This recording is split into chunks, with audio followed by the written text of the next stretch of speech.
Good morning, we the people. Christian Croft, I Mercury.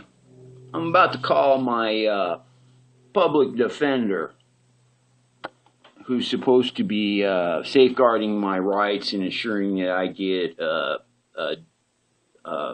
equitable due process. But I was reading in the Citizens Rule Book the other day about the 3 votes that we get. You know, on the first being on election day, the second being a grand jury indictment, and the third being a jury by trial by a jury of your peers. When I mentioned that, because I looked at the indictments that the officers had written and or the complaint, and I don't think that constitutes a case. I think we should be making motions for dismissal and safeguarding my First Amendment rights.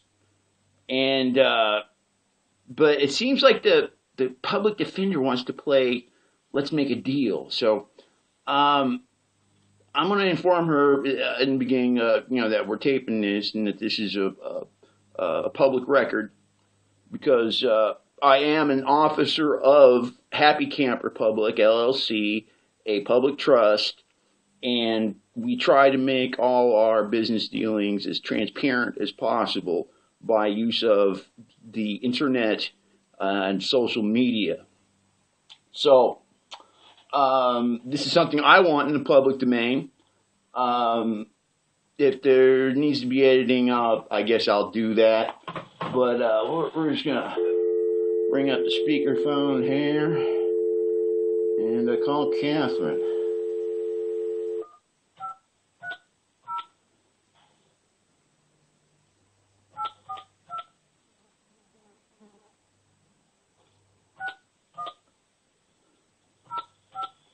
Yeah, she sounded really surprised that I wanted a grand jury indictment.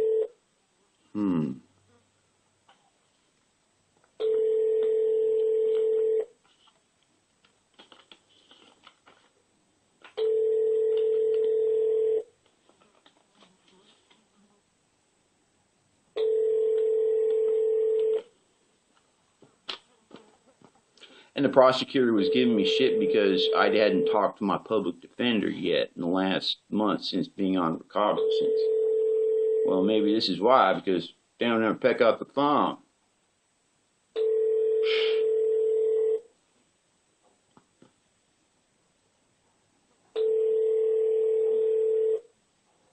I don't think it ain't that late, is it?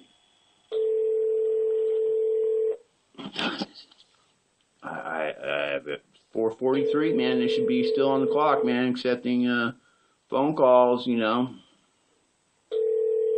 more minutes even if they're keeping bankers hours. This is the good service we get from our public servants. This is why I'm not talking to my my public defender, because they keep bankers hours and they don't return phone calls very well. Anyway. Okay, so I tried. In the same week, within 2 days, I tried to call my public defender and nothing. But here's what I would like to, if she balked again on the freaking grand jury deal, here's what I would like her to know. There are a few ways out of bondage. Bloodshed and war often result, but our founding fathers learned of a better way, realizing that a creator is always above and greater than that which he creates. They established a 3-vote system by which an informed citizenry can control those acting in the name of government. To be a good master, you must always remember the true pecking order, or chain of command in this nation. 1. God created man. 2. Man, that's you, created a constitution. 3. Constitution created government. 4. Government created corporations, etc.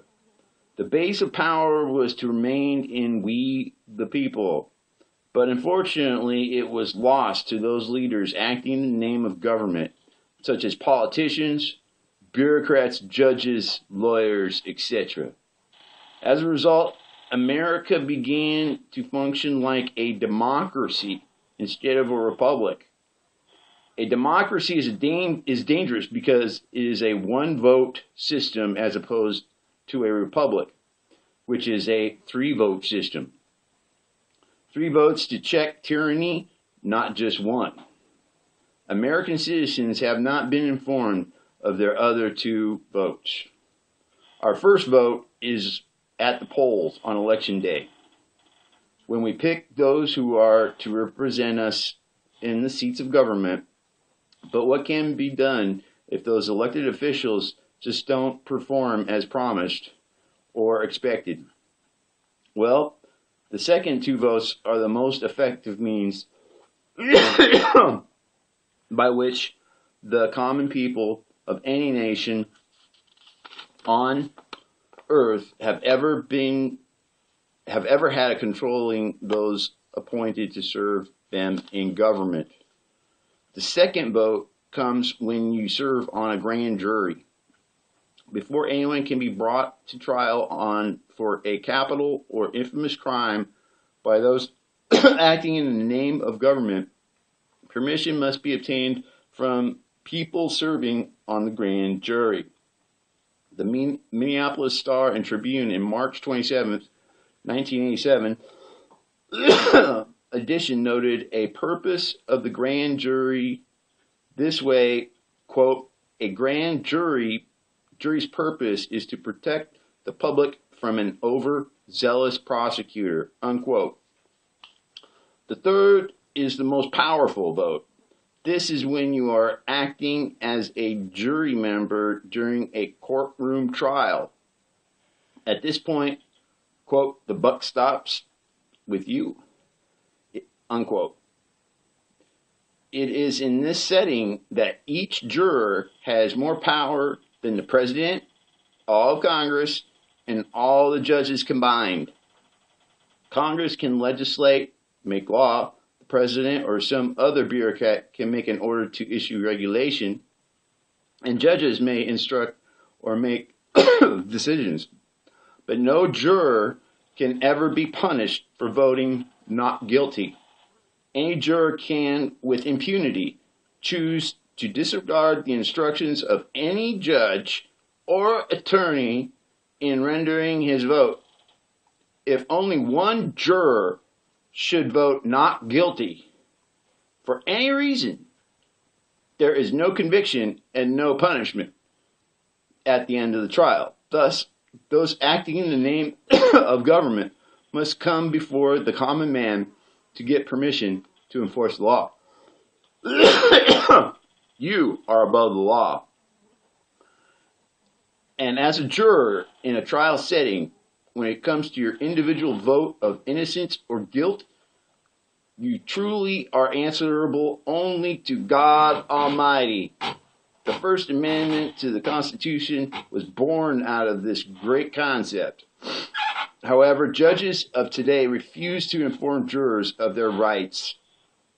The Minneapolis Star and Tribune, in a newspaper article appearing in November 30th, 1984 edition, entitled, quote, "What Judges Don't Tell the Juries," unquote, stated, quote, "At the time of the adoption of the Constitution, the jury's role as defense against political oppression was unquestioned in American jurisprudence. This nation survived until the 1850s, when prosecutions under the Fugitive Slave Act were largely unsuccessful because juries refused to convict. Then judges began to erode the institution of free juries, leading to the absurd compromise that is the current state of the law. While courts uniformly state juries have the power to return a verdict of not guilty, whatever the facts, they routinely tell the jurors the opposite, unquote. Further, quote, further, the courts will not allow the defendants or their counsel to inform the jurors of their true power. A lawyer who made Hamilton's argument would face professional discipline and charges of contempt of court. But I'll do it. Quote, by what logic should juries have the power to acquit a defendant but no right to know about that power? The court decisions have been suppressed, and the notion of jury nullification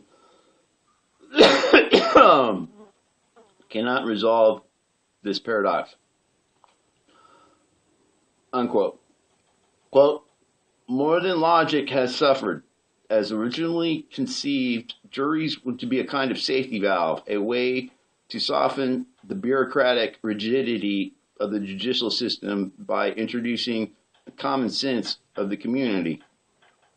If they are to function effectively as the conscience of the community, as the, quote, conscience of the community, unquote, jurors must be told that they have the power and the right to say no to a prosecution in order to achieve a greater good.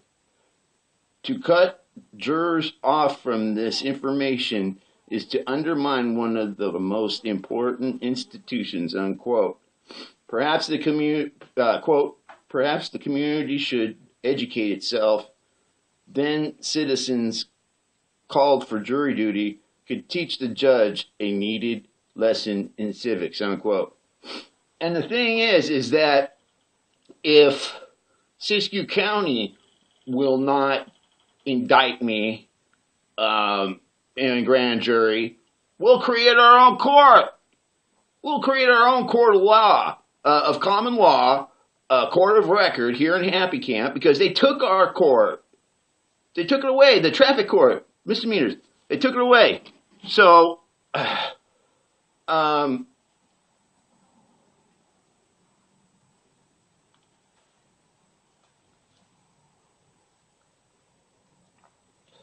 hello, this is Chris McCraw.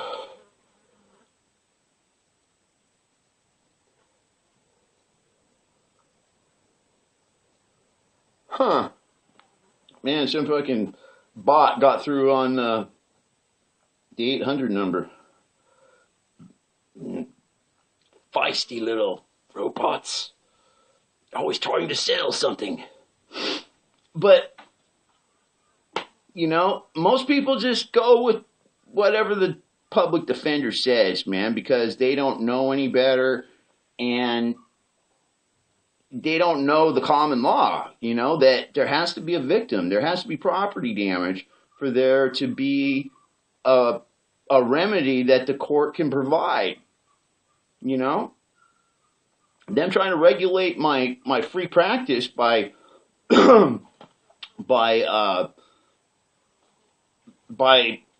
fallacious indictment of some revenue agents. I mean, please, I mean, it's in their best interest to make up shit, especially with a defendant that looks like me. I mean, God, the guy's high, right? You know, he's got dope, sure. You know, so, but is that a crime? No. There's no victim. There's no damage. It's not stated in their indictment. So that's why I say that their complaints do not constitute a case, because there are no damages or alleged crimes for which I could have committed, or that the court can provide a remedy for. So I can't wait to identify this public defender as part of the de facto communist regime and fire her ass and go back into court on the 25th of September at 8:30 in Siskiyou County court in the basement. You're invited to come out and participate. It's public, man. Come on out and get an earful and support the power of the people. The power resides in you and your consent. So what do you consent to?